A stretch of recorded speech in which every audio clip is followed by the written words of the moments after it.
Bonjour à tous et bienvenue donc pour ma nouvelle vidéo que je la tourne ici avec vous pour cette nouvelle vidéo qui sera donc une longue série de vidéos autour d'un simple mot d'actualité, le mot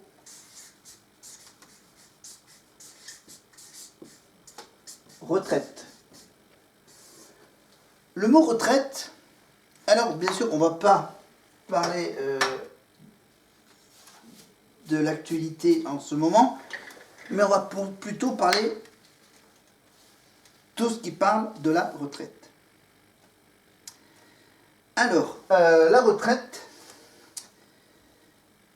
je vais vous donner la définition. On va faire donc une explication de deux choses sur la retraite. Non, je vais déjà vous donner la définition donc, du dictionnaire. Voilà. Alors c'est... Ok, on va d'abord partir de la définition. Ensuite, il y aura bien sûr tout ce qui concerne la retraite par répartition et la retraite par capitalisation. Les explications que j'ai. Et après, il y aura bien sûr toute une... Voilà, on fera évidemment la présentation. Et ensuite, on fera bien sûr chapitre par chapitre vous raconter un peu l'historique de cette histoire de retraite, voilà, qui part de l'Ancien Régime jusqu'à aujourd'hui. Voilà, l'Ancien Régime. Ensuite, il y aura le paternalisme, la mutualisme et l'émergence de la gestion ouvrière. Ensuite, bien sûr, on parlera de Vichy. Tiens, de Vichy, les réformes du gouvernement de Vichy, donc de 1941-1944. Ensuite, il y aura évidemment les différentes réformes des retraites après 1945. Voilà, donc il y aura bien sûr, par exemple, la réforme Balladur. Voilà, on parlera également de Balladur, de Juppé, de Fillon, d'Éric Woerth. Voilà, donc voilà, il y aura un gros chapitre Éric Woerth apparemment. Voilà. Ensuite, donc, voilà, le projet, donc bien sûr, on viendra finalement au projet de réforme des retraites de 2023. Après, il y aura d'autres sous-chapitres, évidemment, avec la fonction publique. Voilà, les éléments économiques et sociologiques sur la retraite. Voilà, et bien sûr, on reviendra sur l'âge de départ à la retraite, avec un tableau des trimestres requis selon l'année de naissance. Voilà, et ensuite, voilà, si vous voulez, on va pas parler de fraude.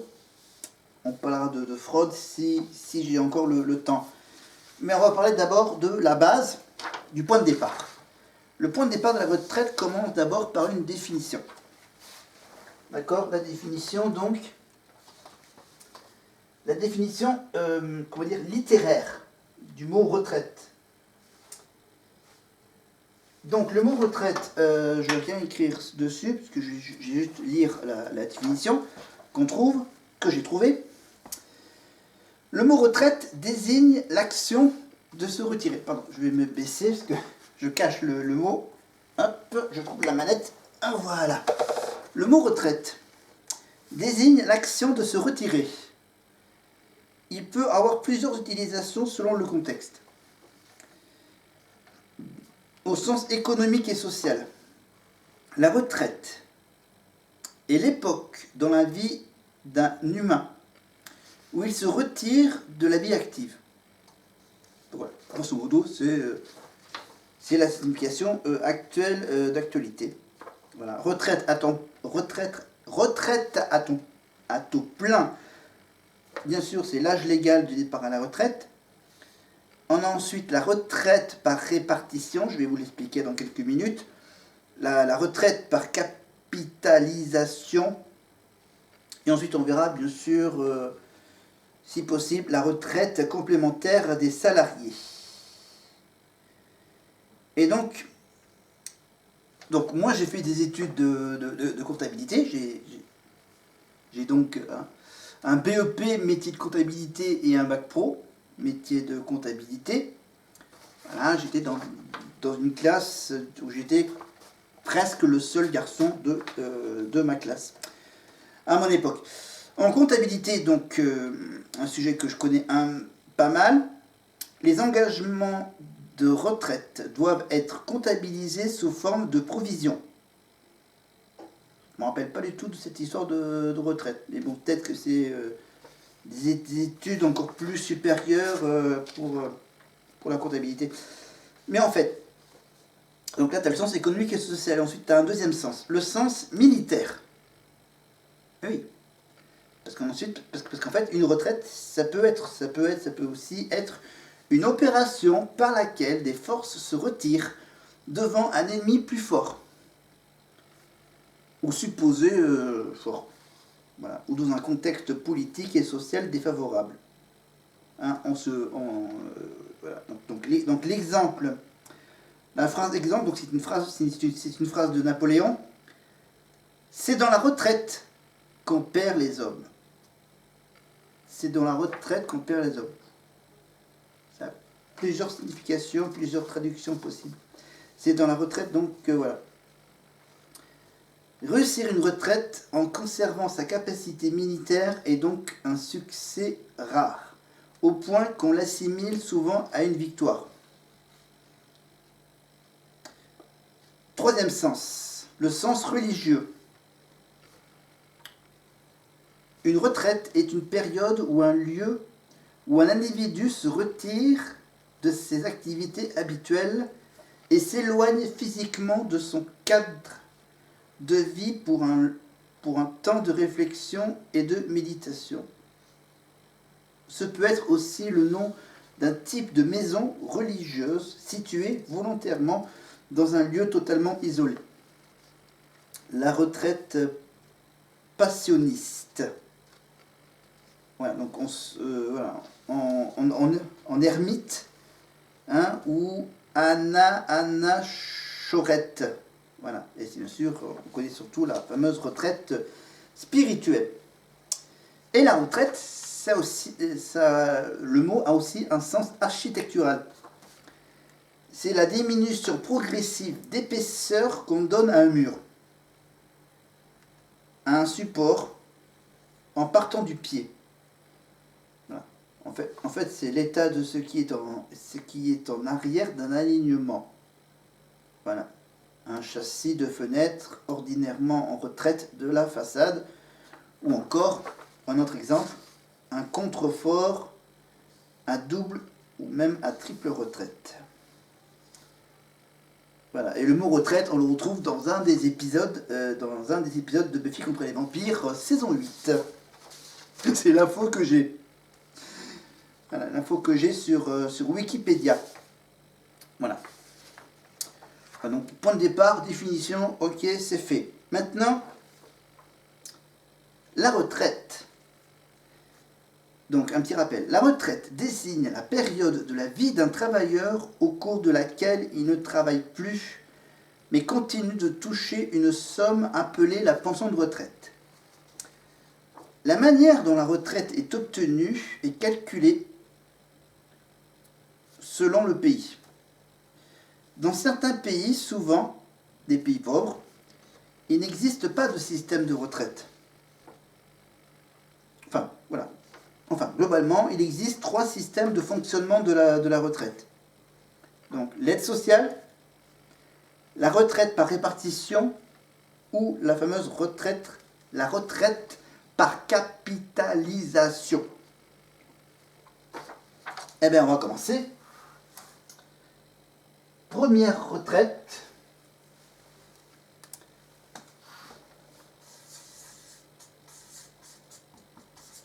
L'aide sociale. Désolé pour mon écriture. Bon, l'aide sociale, c'est 2 phrases.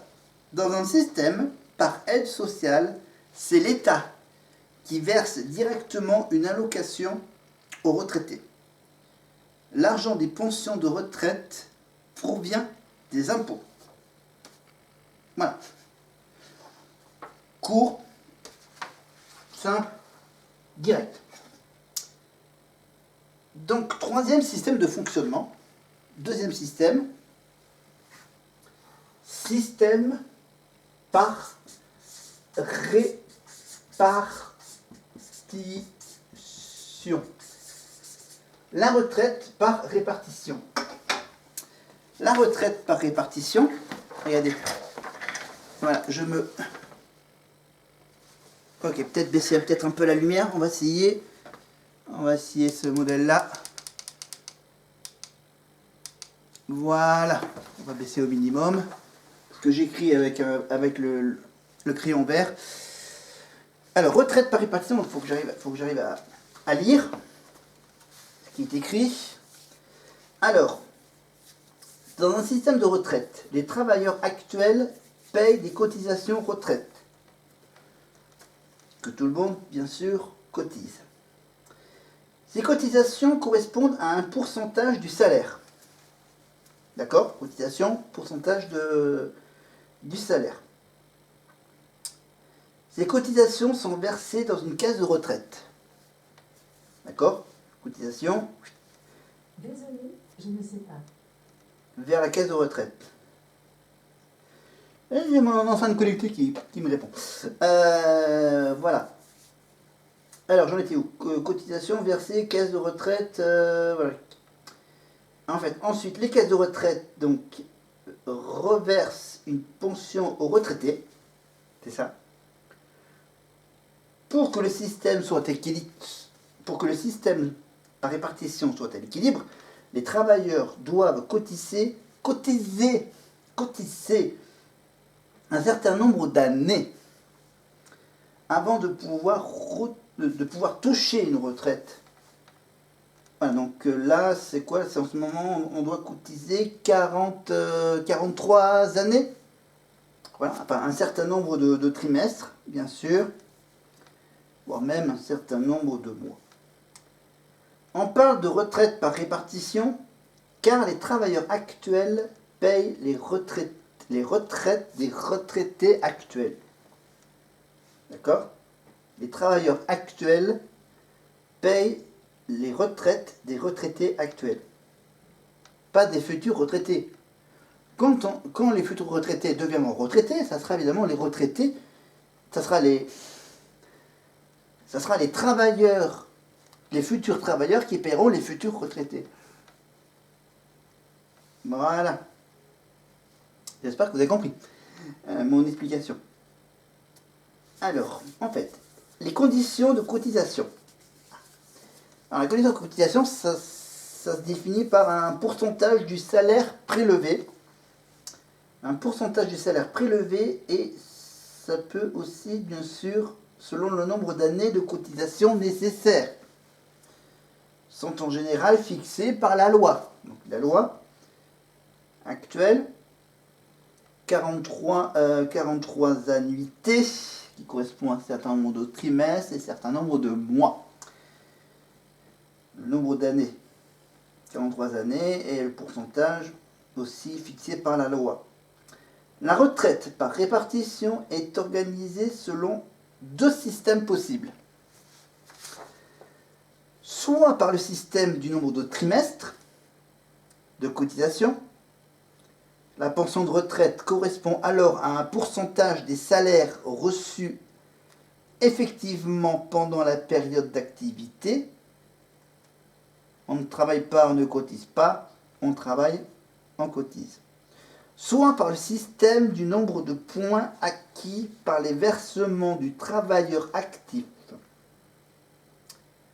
Alors le système de points, bon, c'est un peu compliqué. En fait c'est la valeur d'achat du point, et la valeur du point lors du versement de la pension est fixée par la caisse de retraite. Voilà. Là, c'est juste le plus basique. Ensuite, donc après l'aide sociale, la répartition, maintenant on va parler. Alors là, c'est un mot qui est un peu plus long, alors je vais essayer de l'articuler. Capitalisation. Voilà, le temps que je finisse de l'écrire. La capitalisation. Dans le mot, il y a bien sûr le mot, hop, il y a le mot capital. Voilà. Répartition, il y a le mot réparti. Voilà. Juste voilà, des petits moyens mémotechniques. Alors, la capitalisation, donc avec bien sûr la racine, donc capital, dans un système de retraite, donc par capitalisation, chaque travailleur verse une part de ses revenus sur un compte d'épargne, comme le livret A ou le plan d'épargne logement ou comme le plan d'épargne... voilà. Donc c'est donc voilà, donc chaque travailleur donc il verse une part de ses revenus vers un compte spécial de retraite, voilà, un compte d'épargne retraite, on va dire. Lorsqu'il décide de prendre sa retraite, quand on arrête de travailler, lorsqu'on décide d'arrêter de travailler, eh bien, on touche l'argent qu'on a nous-mêmes versé sur notre compte d'épargne retraite. Alors cet argent cet argent collecté est valorisé par des opérations boursières ou des achats de biens immobiliers.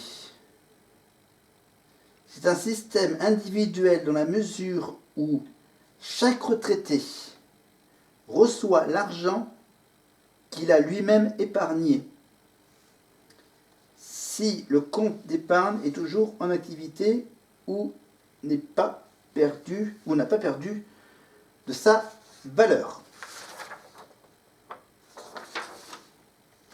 Voilà, c'était un court chapitre. Voilà, un chapitre donc où je vais donc, ça va être une longue série de petites infos, voilà, que je vais vous donner. Là, j'ai pour le côté historique et informatif. Alors là, le côté historique, ça fait combien de pages le côté historique? Historique. Là, j'ai 16 pages et demie à vous raconter. Voilà.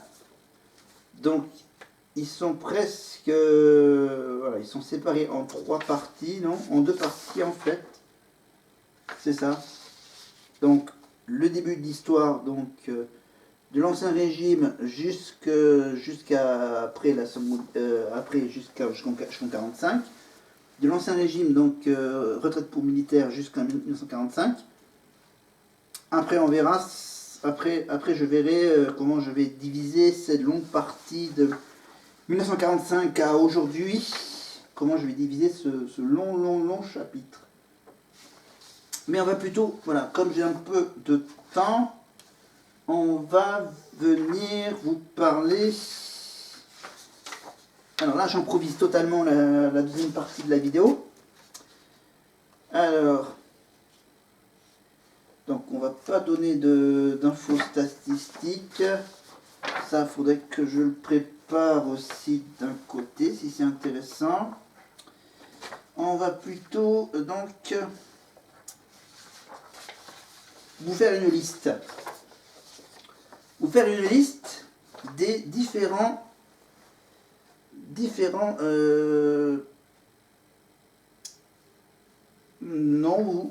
voilà, vous pouvez consulter la liste des régimes de retraite, les différents régimes de retraite donc, qui existent. Pour ceux qui sont salariés de l'agriculture, pour ceux qui travaillent donc, qui sont salariés de l'industrie ou du commerce, ceux qui sont enseignants du privé, il y a les agents non titulaires de l'État et des collectivités publiques, On a aussi le personnel navigant de l'aéronautique, les ouvriers de l'État, les salariés des régimes spéciaux, les fonctionnaires de l'État, donc magistrats et militaires compris, les fonctionnaires territoriaux et hospitaliers. Il y a aussi les fonctionnaires du Parlement. Pour les fonctionnaires du Parlement, donc il y a la caisse de retraite des agents de l'Assemblée nationale et la caisse de retraite des agents du Sénat. Voilà, pour les fonctionnaires de l'État, bien sûr, il y a un service de retraite de l'État. Voilà, pour les régimes spéciaux, donc il y a bien sûr des régimes spéciaux pour la RATP, pour la SNCF, pour la Banque de France, pour l'EDF, GDF, pour la Comédie Française, les intermittents du spectacle, pour les employés qui travaillent en tant que notaires, les marins, pour ceux qui dansent à l'Opéra de Paris, et ceux qui travaillent au port autonome de Strasbourg. Voilà, donc pour l'agriculture, les industries, le commerce, les services et l'enseignement privé, c'est la GIRC Arco. Voilà, donc voilà, il y a le CNAB, la MSA, etc., etc. Voilà, artisans, commerçants, industriels, donc les sécurités sociales pour les indépendants. Alors, où est-ce que j'en suis 20, alors 19, où est-ce que j'ai la suite? J'ai la suite ici. Alors, j'ai la suite donc avec les professions libérales, donc les notaires, officiers ministériels, les médecins, les dentistes, les sages-femmes, les pharmaciens, les infirmiers, les kinésithérapeutes, les vétérinaires, les agents d'assurance, les experts comptables, les architectes et les professions libérales diverses. Voilà, tout ça, ça correspond au CNAVPL. Voilà, ensuite il y a donc les artistes et auteurs d'œuvres originales, bien sûr, ça c'est le CNAV. Les patrons pêcheurs embarqués, ça c'est l'énigme. Les membres des cultes, évidemment ça doit être voilà. Cavimac et l'Arco, débit de tabac, bon ça c'est la sécurité sociale pour les indépendants. Et tout ce qui est parlementaire et conseiller du CESE, évidemment c'est l'Assemblée nationale, le Sénat et tout ça. Voilà, là il y a encore plein de chiffres. Il y a encore plein de chiffres.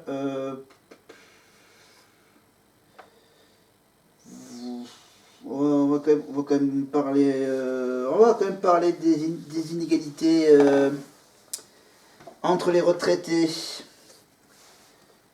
Voilà. En 2007, par exemple. En 2007, 10% des retraités avaient un niveau de vie inférieur à 913 € par mois. Tandis que 10% avaient un niveau de vie supérieur à 2885 €. En prenant en compte les pensions et les revenus du patrimoine. Voilà la petite info bonus.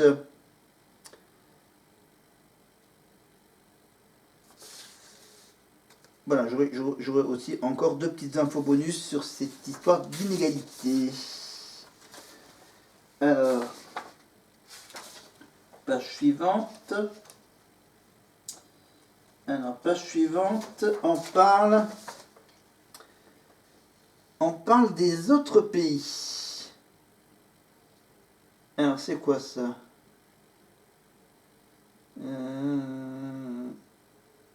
Non, ça c'est pas trop intéressant. Je regarde, qu'est-ce qu'on a? Ah! L'âge de départ. Le tableau des trimestres requis selon l'année de naissance. Ça ne me concerne pas, je suis né en 84, donc ça ne me concerne pas. Mais ceux, par exemple, donc c'est donc le nombre de trimestres requis pour obtenir une retraite à taux plein sans décote pour année manquante. Ça dépend de l'année de naissance du salarié. L'âge moyen, en 2018, la moyenne de départ à la retraite est de 62,4 ans pour les hommes et 63 ans pour les femmes, soit à peu près 62,7 ans pour tous. D'accord? Attends, je marque. Donc, on va marquer ça, élément important, je mets ça en rouge à côté. Donc, j'avais dit en 2018. C'est ça, 2018. 2018, on avait quoi? On avait donc, pour les hommes, c'est 62,4 ans. Pour les femmes, c'est 63 ans. Et ça fait donc une moyenne de 62,7 ans. D'accord? Voilà. Tout ça avec des chiffres de 2018. Alors, ce chiffre, qui est donc une moyenne, et ne correspond d'ailleurs pas à un âge maximal de départ à la retraite effectif, en fait, voilà, qui est différent de l'âge de cessation d'activité, où la personne doit se retrouver au chômage, en pré-retraite ou en dispense de recherche d'emploi avec de simples indemnités de chômage. La France, notre beau pays qui est la France, était en 2005 le pays où on cesse de travailler le plus tôt en moyenne. En 2005, donc là on était en 2018. Alors, je marque le chiffre. En 2005, on a, alors le chiffre, les hommes c'était 58 ans et demi.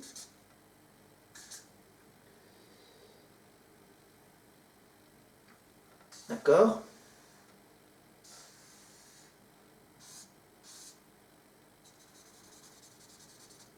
Et les femmes, c'était 59,2 années. Là, j'ai pas la moyenne. Donc, voilà. Donc 2005, 2008, attends. 5, 10, 17 ans. En 17 ans, en 13 années, en 13 ans, on est monté de 58,5 à 62,5 pour les hommes. Et pour les femmes, en 13 ans, elles sont montées de 59 années à 63 années de vie en... C'était quoi là, le truc? Ah oui, le départ à la retraite, la moyenne. Voilà. Mais bien sûr, voilà, les âges où on peut... la moyenne du départ la moyenne de départ à la retraite a augmenté, donc du coup, bien sûr, entre 60 et 67 ans.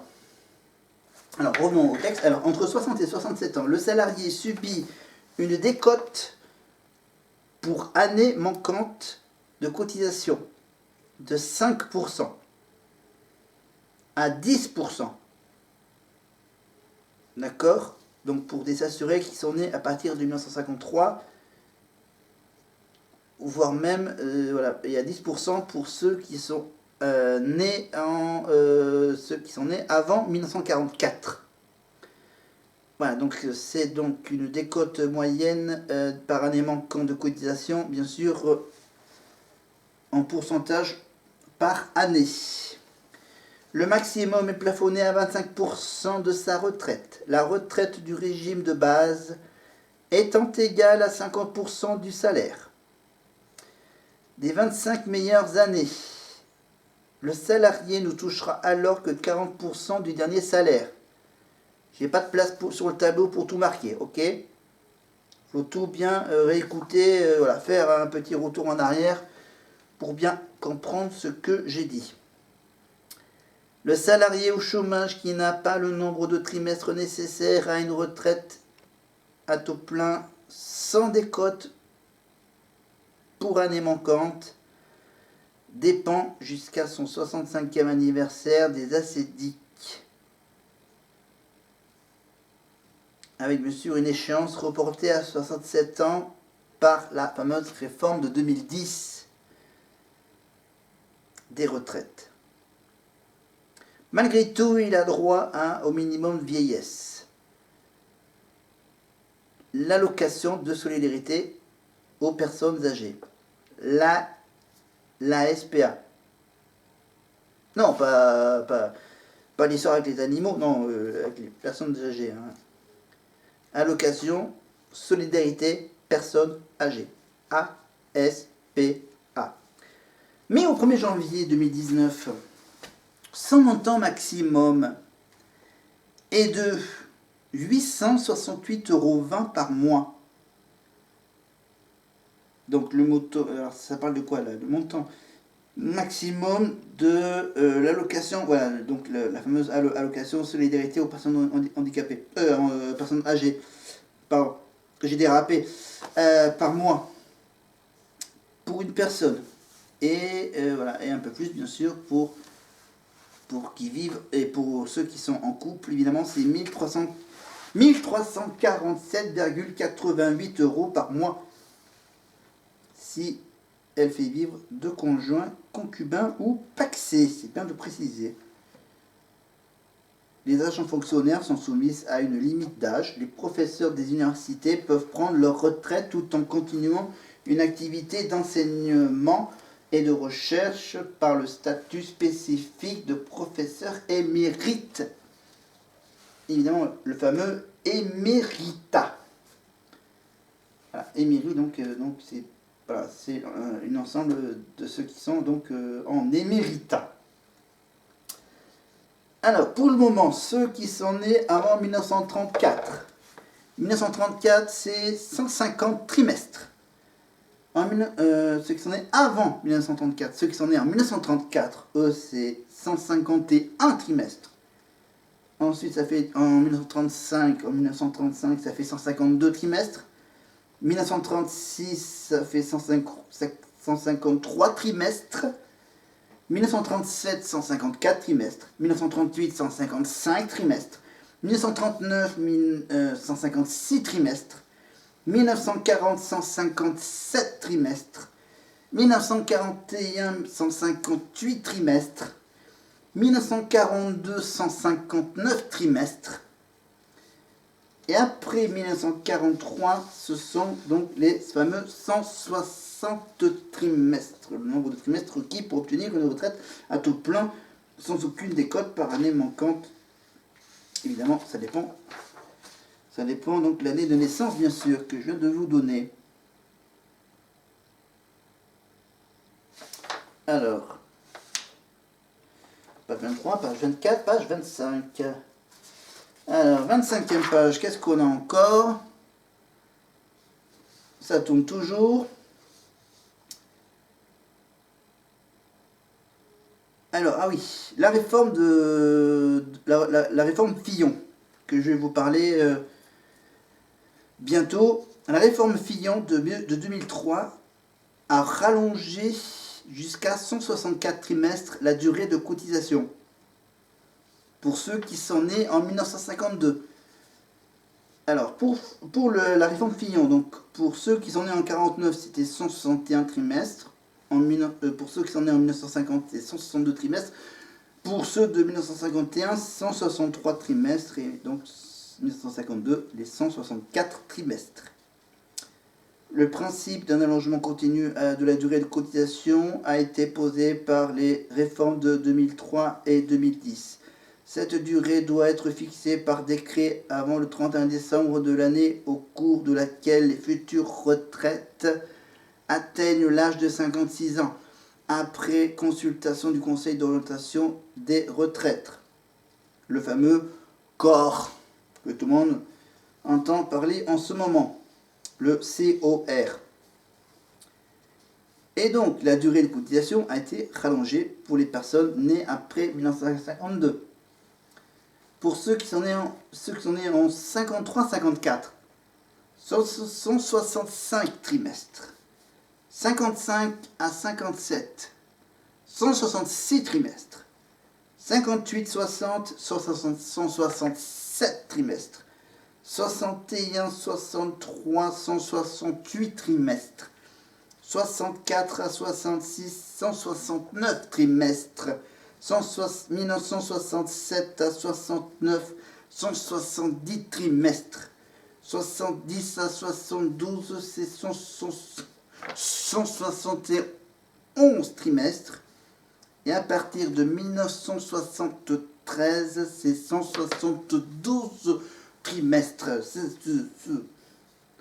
Dans le cas où le salarié souhaite partir avant d'avoir cotisé, ce nombre de trimestres, sa pension de retraite sera minorée de 1,25% à 2,5% par trimestre manquant selon l'année de naissance. Voilà. Et c'est donc avec tous ces chiffres de trimestre que l'on va se quitter. C'était donc le début d'une longue aventure que je vais vous raconter. Évidemment, toute l'histoire de la retraite en France, l'historique de cette chose qui est un peu d'actualité. Donc, c'était très intéressant. Ce que je viens de vous présenter, c'est un peu le point de départ d'une longue aventure que je vais vous proposer de vivre. Ça permet bien sûr à tous les jeunes qui regardent YouTube d'en savoir un peu plus sur cette longue histoire avec donc cette fameuse retraite. Voilà, donc on a fait déjà la base de la retraite, donc le plus important, l'aide sociale, la répartition et la capitalisation. Putain, j'articule mal. Et je vous ai donné donc des chiffres évidemment de 2008, de 2005 et de 2018. Et je vous ai donné bien sûr quelques petites infos qui doivent être encore valables. Hein, les infos sur le nombre de trimestres, évidemment, pour ceux qui sont nés entre 1965 et 1943, voire même plus, avec la réforme Fillon qui les emmène entre ceux qui sont nés donc de 53 à 1973, sachant que je suis né en 84. Pour ceux qui n'ont pas... Voilà, ceux qui veulent vraiment savoir en quelle année je dois prendre ma retraite, normalement, je dois prendre ma retraite au moins en 2050. Voilà. Voilà, donc je dois attendre 2050 pour prendre ma retraite. Enfin, pour le moment, c'est 2000, à peu près aux alentours de 2050. Voilà. Et donc, avec cette histoire de retraite, je vais donc remettre la lumière à fond. Je vous laisse un peu de temps pour voir les infos que je viens d'écrire au tableau. En fait, j'écris pas mal, en fait, vous voyez très bien, mais j'ai baissé un peu la lumière pour pas gêner, bien sûr, la vision de ma vidéo. Donc, je vais donc vous rappeler qu'on a donc différents petits chapitres historiques. Donc, on va donc commencer par petit A. Ben, le point de départ. Hein. On a donc l'Ancien Régime. Voilà, les fameuses retraites donc à la base qui étaient faites pour les militaires.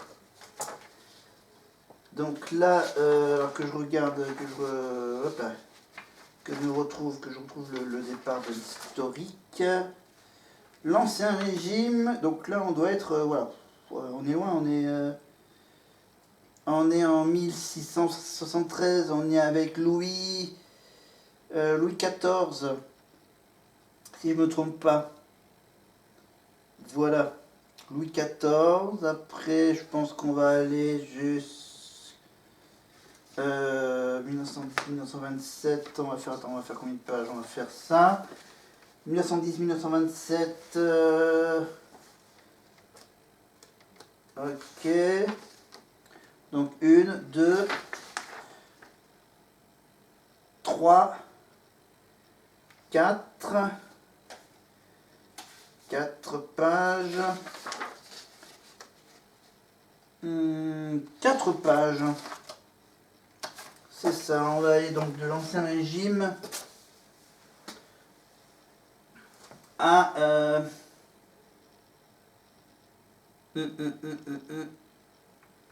Alors, attends que je retrouve... hop là. Tac, tac, tac. Alors, les premières évolutions, donc on est en 1953 et... La vignette automobile. On en parlera un tout petit peu.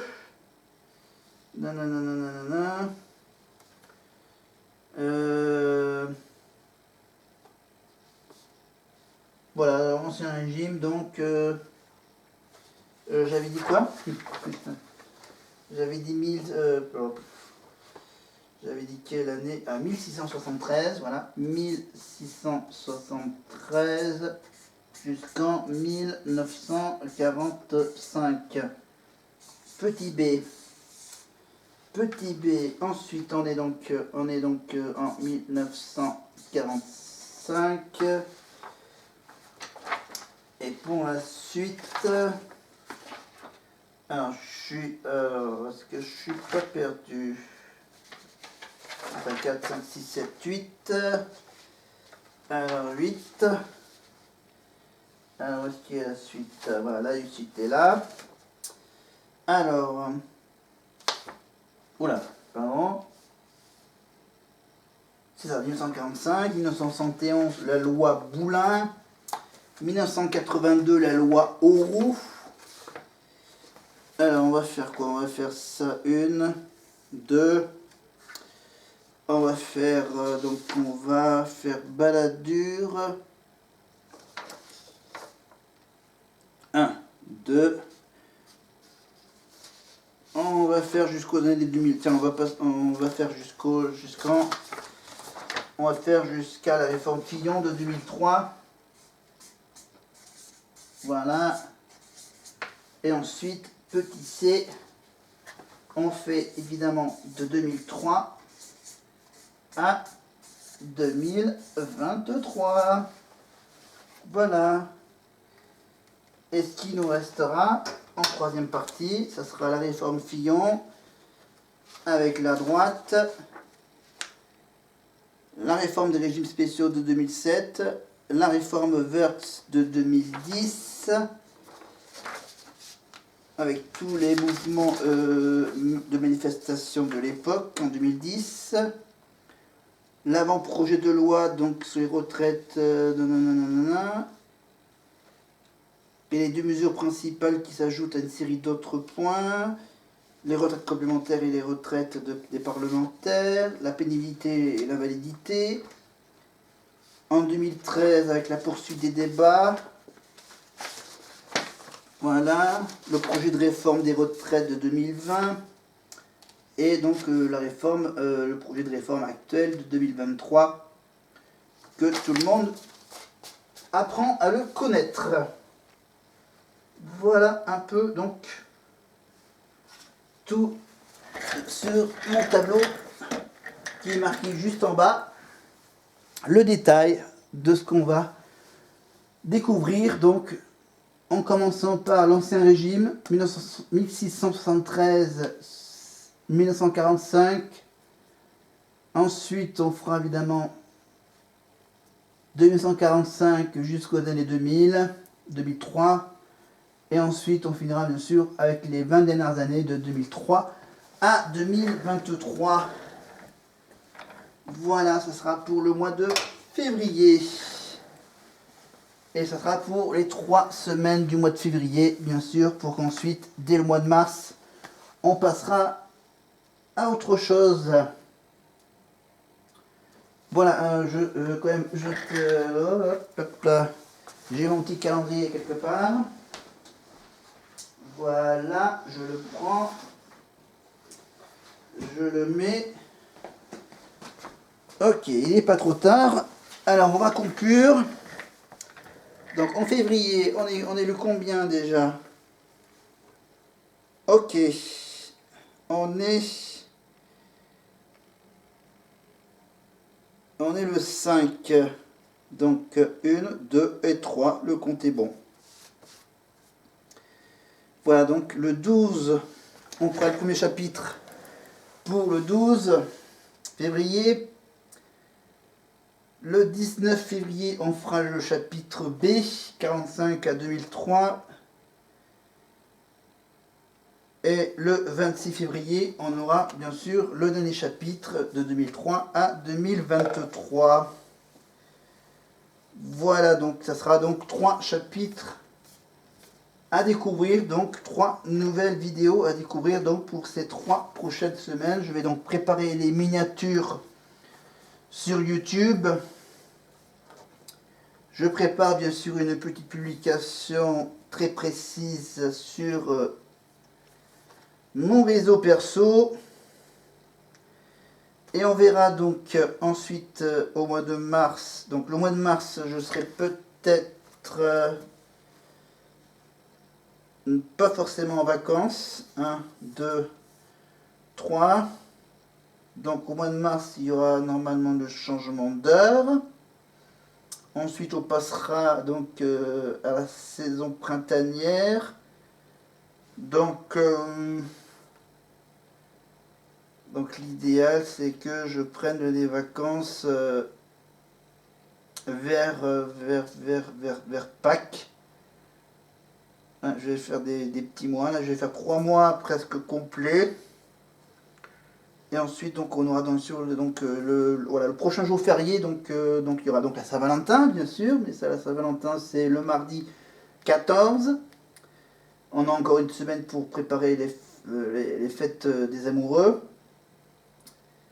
Ensuite, donc, pour le mois de mars, il y a juste le passage à l'heure d'été.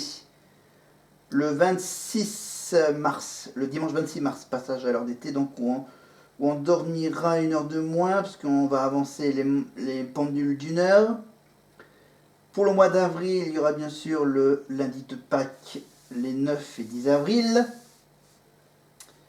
Et au mois de mai, donc on aura bien sûr la fameuse manifestation du 1er mai, la fête du travail, qui tombera un lundi. Ça vous fera un petit week-end de 3 jours. Fin avril, début mai.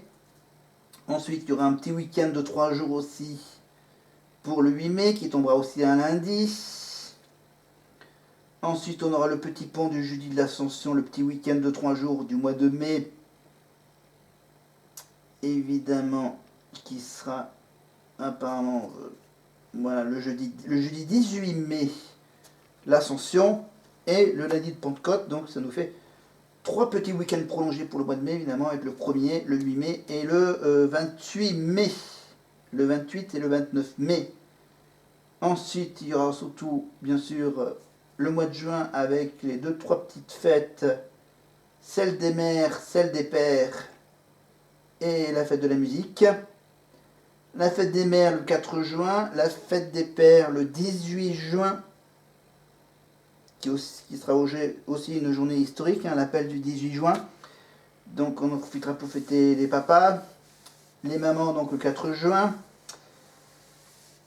Et voilà, il y a surtout les 2 dimanches normales qui sera pour le mois de juin, la Saint-Barnabé et la Saint-Prosper. Comme par hasard. Et après, on verra l'été, le mois de juillet, avec donc le 14 juillet qui tombera un vendredi. Ça fera un magnifique week-end festif. Avec le 15 et le 16 juillet. Voilà. Une petite info sympathique, il y a le 23 juillet, c'est la Saint-Brigitte. Voilà, on a ensuite le 15 août qui tombe à mardi. Pour cette année 2023, on aura droit évidemment un passage à l'heure d'hiver le 29 octobre pour fêter les Narcisses. La Toussaint qui tombera un mercredi. La Toussaint qui tombera en plein milieu de la semaine. Voilà, avec le 11 novembre qui tombe un samedi. Et on finira l'année 2023 avec la fête de Noël qui tombera un lundi. Et le 31 décembre, la Saint-Sylvestre qui tombera un dimanche. Voilà, comme j'ai du temps, je vous fais un peu la liste des jours fériés. Je revérifie mes infos, si j'ai d'autres... voilà. Voilà une petite info, mais sans vous donner la date. Alors je repère ma date d'anniversaire qui tombe un mardi. Ok. Voilà. Ok. Bon. Ça, hop, je le mets bien caché. Voilà. À part ça, depuis donc la dernière vidéo, bien sûr, j'attends avec impatience mon nouveau lave-linge. Voilà, c'est donc mon gros achat. Je pense que ça va être mon plus gros achat de cette année. Voilà. À part ça, donc je vais continuer, bien sûr, à faire ces petites vidéos sympathiques. Comme là, j'ai donc des vidéos à faire donc les 3 prochains week-ends avec la retraite. Voilà, comme aujourd'hui, comme ce dimanche-là. Ensuite, donc dimanche prochain, donc ça sera l'ancien régime. Et peut-être, voilà, qu'en plein milieu de quelques semaines, je pense que je ferai normalement au moins 1 ou 2 vidéos en plus de celles des week-ends. Je ferai évidemment j'en ferai au moins 2 qui n'auront rien à voir avec mon fil rouge du mois. Voilà, où ça sera évidemment deux vidéos qui seront peut-être liées. On va peut-être lier ces 2 autres vidéos à part. Voilà, ça sera donc plutôt vers la fin du mois de février. Alors, tant que je reprenne mon calendrier, ça sera évidemment, on commencera plus ou moins presque tous en vacances. Donc il y a d'abord la zone A qui est en vacances, la zone de Besançon, Bordeaux, Clermont-Ferrand, Dijon, Grenoble, Limoges, Lyon et Poitiers qui sont en vacances. Donc pour ce début février. Pour le milieu du mois de février, il y aura donc la zone B, avec Aix, Marseille, Amiens, Caen, Lille, Nancy, Metz, Nantes, Nice, Orléans, Tours, Reims, Rennes, Rouen et Strasbourg. Et on finira, bien sûr, ils finiront donc la zone C finira le mois de février et commenceront un peu le mois de mars avec Créteil, Montpellier, Paris, Toulouse et Versailles. Grosso modo, la région parisienne, la région toulousaine et la région Montpellier-Rennes. Voilà, et donc, j'aurai donc les 3 vidéos donc, du dimanche. Et donc, normalement, je prévois d'en faire 2 pour à peu près vers la mi-février. Ben, j'en ferai une le 15-16 février. Et j'en ferai une, sans doute, peut-être, vers le 23 février.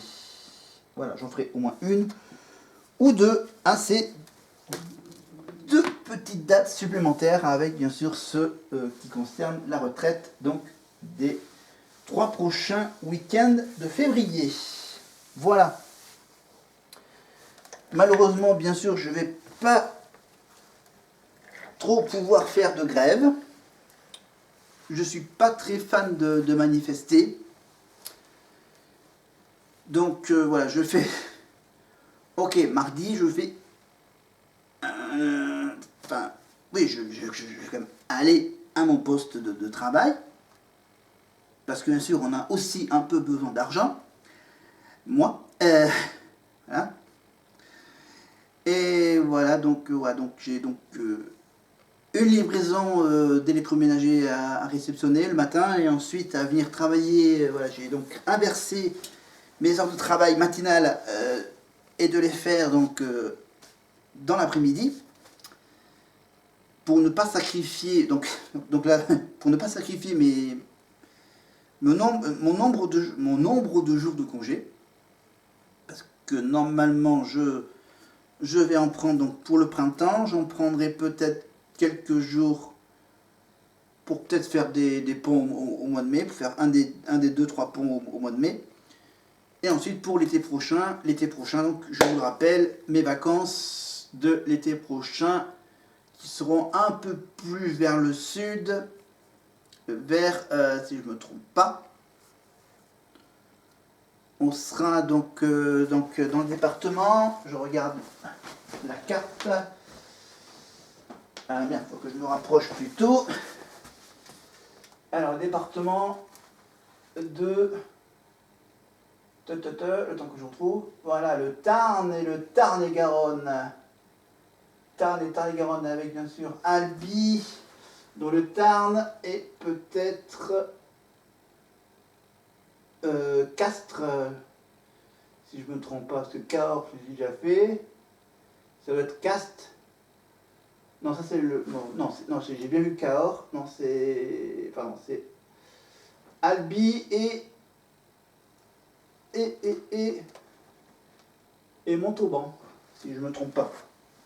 Voilà. Donc il y aura toujours le mot Tarn, mais à savoir si ça sera Tarn tout court ou le Tarn-et-Garonne ou les deux à la fois.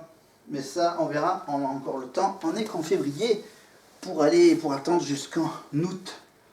Évidemment, il y aura surtout, évidemment, je vais essayer peut-être d'aller voir le Tour de France dans le Puy-de-Dôme. Voir aussi, bien sûr, pour le théâtre de rue au mois d'août, le festival de théâtre de rue à la fin du mois d'août à Aurillac. Voilà les prochains grands événements. Voilà mes deux prochains grands projets, on va dire, après ce petit désagrément électroménagère. Maintenant, on va continuer cette nouvelle année dans la joie et de la bonne humeur. On verra ce qui va nous arriver dans les mois à venir. Allez, je vais m'arrêter là, sinon je vais être trop long pour la vidéo et de la mettre en ligne. Il faut que j'ai le temps de faire tout ça. Et moi, je peux vous dire, n'oubliez pas de vous abonner, de cliquer sur la petite cloche pour être prévenu des prochaines vidéos que je vais faire. Et bien sûr, mettez des commentaires, hein, n'hésitez pas, n'ayez pas peur. Je ne suis pas méchant. Voilà. De toute façon, vous êtes au courant de tout ce qui m'arrive sur ma page perso. Toujours ici dans le Cantal. Tout va bien. Toujours pas de Covid de mon côté. Voilà. Voilà, pas de gros bobos actuellement. Donc, tout va bien. Et ça me plaît. Voilà, et voilà, juste petite précision. J'ai beaucoup aimé le film Astérix et Obélix, l'Empire du Milieu. Voilà, que je viens de voir aujourd'hui. Prochain film dans 2 semaines avec le film de la bande à Fifi, alibi2.com. Alibi.com, non, alibi2.com ou alibi.com 2. Enfin voilà, vous avez compris de quel film je veux dire. Et voilà, et dans les mois qui viennent, j'ai encore plein de films de super-héros à regarder, à aller voir au cinéma. Voilà, donc là je regarde 2 petites comédies sympathiques, Astérix et Obélix et la bande à Fifi. Et après on verra pour les super-héros, bien sûr, avec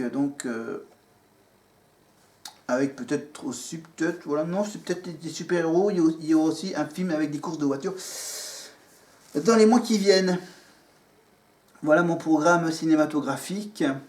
Mais voilà, au niveau de la télé, voilà, on va continuer à suivre donc le rugby, le biathlon, le cyclisme et mon boulot. Et moi, je vous souhaite à tous une bonne journée.